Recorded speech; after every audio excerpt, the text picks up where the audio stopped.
Hello everyone, this is Michael.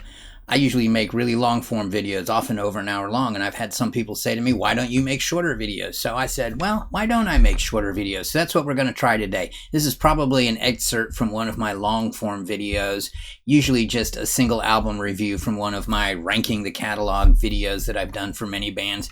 If you like it, I hope that you'll hit the like button, and if you enjoy the content that I provide on this channel, hit the subscribe button. And with that, let's check out the video.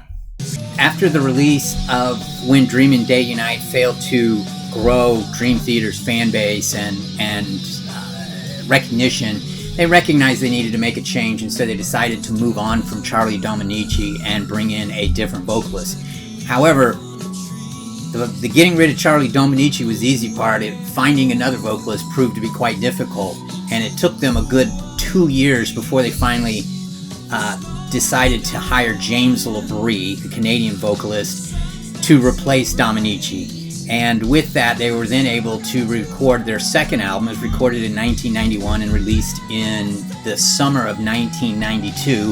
The name was Images and Words, and this is a no questions asked, indisputable progressive metal classic. If you are a fan of progressive music, if you're a fan of metal music, you should know this album.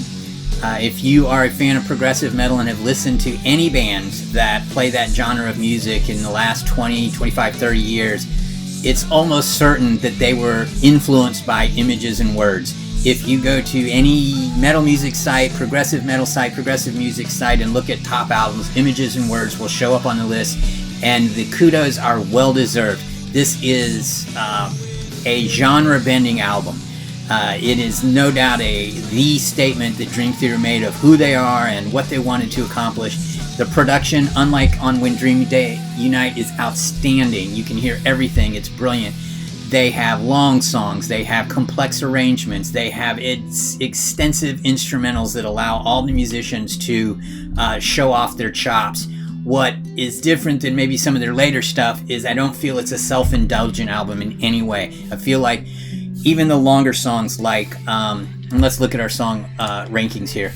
The longer songs like Learning to Live, that's a 15-minute song, I believe, and it deserves to be a 15-minute song. The musical ideas that are expressed warrant a 15-minute song.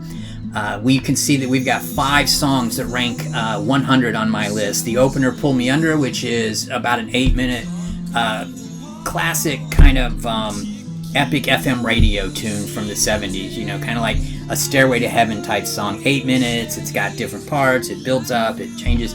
It's also the only song that really ever received any radio or MTV play for Dream Theater.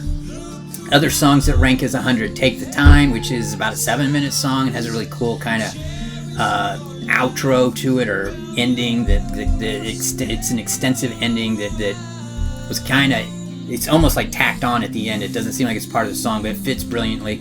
Metropolis Part 1.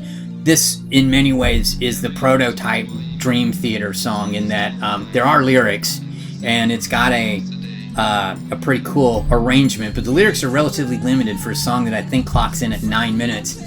But within the beginning lyrics and the end lyrics, they got about a 6-minute instrumental section there that really is the template for what Dream Theater did with a lot of their music, and I would argue that they've kind of repeated that formula a lot over the years, but this was when it first came out.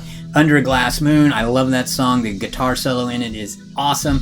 Learning to Live is a classic Dream Theater epic. Really tells a great story. The lyrics are really solid throughout this album.